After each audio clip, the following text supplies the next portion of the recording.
You've got an I think it's hard because that depends on the individual family and how the parents choose to bring up their child, and it also depends on the individual child. I mean, I know some kids who would watch it avidly and think that those people are real, but I've met a lot of children that are fully aware that it's just a program. So where do you draw the line? But it's not just whether it's real or aware, but whether they learn from it. Tina, has your character been a positive influence on young people? At times. There was one storyline which I really enjoyed doing, and it was worthwhile, and I had a lot of younger girls writing to me, thanking me, and mothers as well. What were you doing? My character was involved in taking uppers and downers when she was studying and doing a high school certificate. And I know a lot of girls from my old school, they were going through the same thing. So I really enjoyed doing that storyline because I knew a lot of people needed to know, a lot of girls needed to know the effects. And so after they watched it, they sort of became aware of what was going to happen to them and that it was affecting them in the wrong way. And I had a lot of letters just saying thank you. They felt less alone, did they? Yeah, topics like that I think are worthwhile. I wasn't walking away from you, I thought you'd finished. I think that the viewers appreciate when the people that they see on television who might be their heroes or people that they look up to are going through the same problems as they are. And if they pull through it, it might give them some type of hope or some strategy to get through the problem themselves. Have you been in that situation as a character? I have, because I started the show so young. I think I provided... At what age did you start? When I was 8. And I think my character provided the storylines for the younger age group, especially the girls.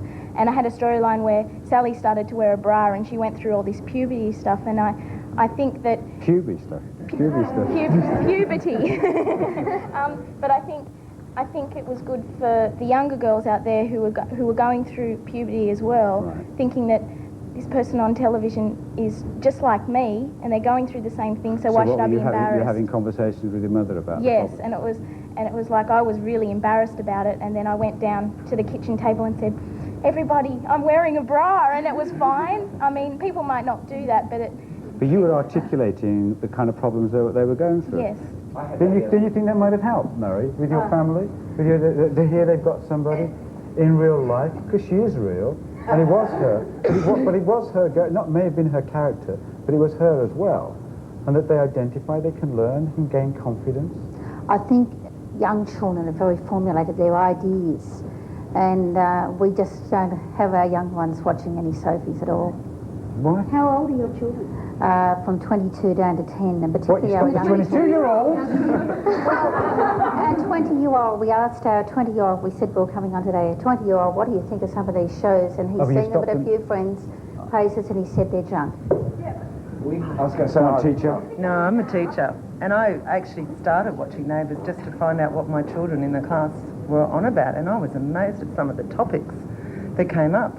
I now have a 16-year-old stepson of a second marriage, and I'm cooking dinner and the subject's coming up, and I find that it needs to deal with subjects that they are becoming aware of. 8-year-old girls having bras, yes, wearing bras. No, she wasn't 8 when she was having a bra. Well, I was 12. I was 12. Oh, but see, I was teaching 8-year-old children then, and I used to say they were 8 going on 25 because they were looking at those shows, 8-year-old, and coming to school and dealing with topics. So what you're seeing it as a positive influence? Yeah, a positive in fact that if the parents are watching it with them, because I'm now finding my 16-year-old stepson, we're dealing with topics that come out in it. Okay. But so that I find that a lot of times in parents, they put the shows, they put the responsibility of some of the topics. What are you laughing? You see me working my way. You're a parent, aren't you? I am. You ban television too? No. Oh, you don't ban television? Oh, yeah, ban, yes. Ban. Yes, we ban television. I'm the mother of 6 children, and as it's clear today, television is enormously influential. And the other thing that strikes me... Teacher is saying for good. There's a positive value. It's not a taking away of the responsibility of the parents. If topics are just not shown in the shows without any backup from the parents, if they take it as gospel, if you can have the children that are totally in themselves and know it's not for real, or are impressionable and look and think this is real.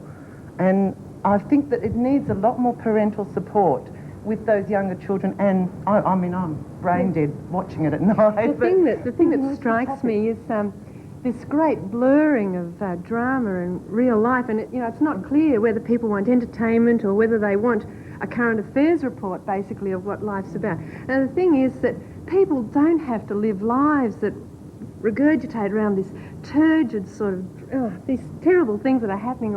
Life needn't be like that. And a lot of, there's this big thing about dealing with issues. These issues can be discussed in 5 minutes around the kitchen table. Boom, it's done. It's no big deal. Don't deal with it until it comes up in the show. It just sometimes it clicks something that you could hit and deal with the child. Even in class, some of them would say, I find you're looking very pensive, Liz. What's going through your mind there? You're looking I'm thinking about this. You're looking at my television banner here, and you're looking very pensive. What is it? Well, I suppose it's the point about the blurring of fiction and reality, which is a very interesting point. I also think we have to look, I'm interested in our very heavy focus on soap opera and why we think soap opera has some very special responsibility. There are a great range of other kinds of shows on. Can I say one more thing? I think you're going to have to. You've got me by the arm. Yes, I'm not going to let you go. That gentleman over there in red said something really important. He said that the TV is like the substitute family, and I really think there's something in that. So many families only have 1 or 2 children, and life's very dull with only 1 or 2 children. I can remember back when I only had 1 or 2. How many you now got? We have 6. Life is full of drama, interesting intrigue. Colette? Let me say, because it's like the family, it's a substitute family. It's like polyester compared to linen. What you're saying is you've got your own soap opera every day of the week. We have. We don't need TV. But Dad says it's real. But they can be harmful, the soaps, can't they? Yeah. What soap were you What in? I was going to say before is that, I think that a lot of kids watch television, not, I don't know if out of habit, but they think, this is what my idea is, but that they learn how to approach, if there is a problem, they can learn how to approach their parents and find out, is this real life or what? Like just a stroke to start a conversation that they didn't know how to deal with their parents. There's another way of dealing with those issues, and that's by books. My Jean here, she reads books, and books deal with a lot of these things in a much more realistic way.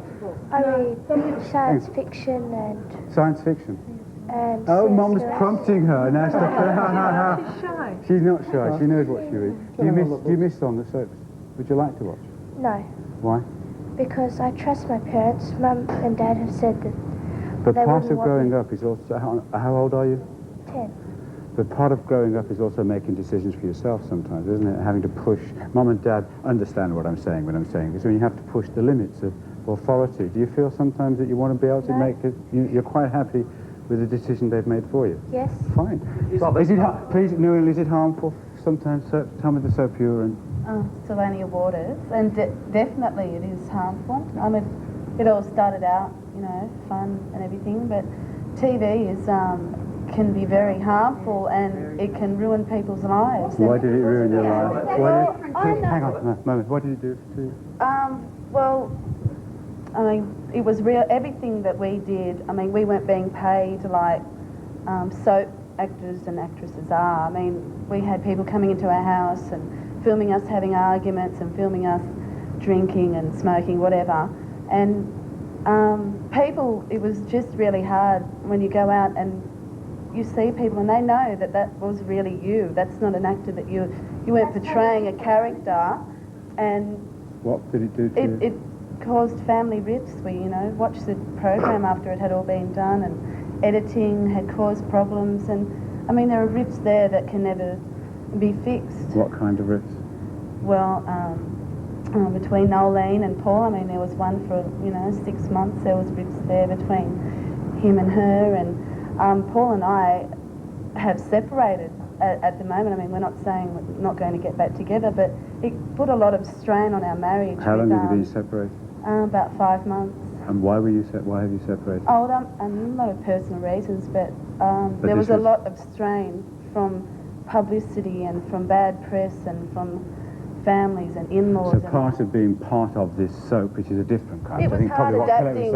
It was really hard adapting from being a nobody to being somebody like that, and having however many million people watching you in England and Australia, and going out and having people come up to you going, how's your baby? And God, you looked in so much pain in labour, and you know, how's Paul, and what's been going on, how's Nolene? How's that affected your relations with the rest of your family and other people? What, for the good or the bad? Well, for the bad at the moment, yeah, definitely. I mean, there are things, I find it hard sometimes to forgive Nolene for volunteering the family to do it. We all had the opportunity to say no, but it's not like we were pressured to do it. Where's your answer? I know. What's the answer? The answer is you could have said no. I mean, it's not your job. But I mean, we do it for money. Paul and I were like, well, that's one of the main reasons why we said, oh, okay, well, money, okay, great, but there was none in it. It was nothing, and we thought we've gone through all this, you know, bull for nothing. Yeah. We've had so many people say that to us, you know. Well, this is life. This is what's like in TV. And but one of the point you were making at the end there was it's the pressure of the fame as well, not just what's caused the rift with your family, but overnight fame almost, and having to cope with that. It was really scary. In what way? It was just weird opening a magazine and seeing your wedding photos in there going, oh, these are personal photos. These aren't, I haven't posed for these. These are like my wedding photos, and they're in a magazine. Did you like it?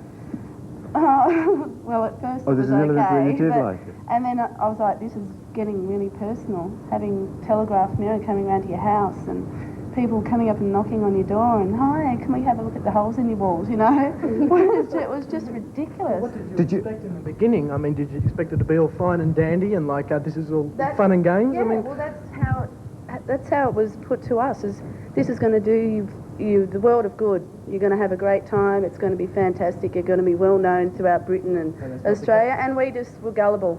We had no idea what we're getting into. And you regret doing it now, though? Definitely. You regret it now? Definitely, yeah. Yeah.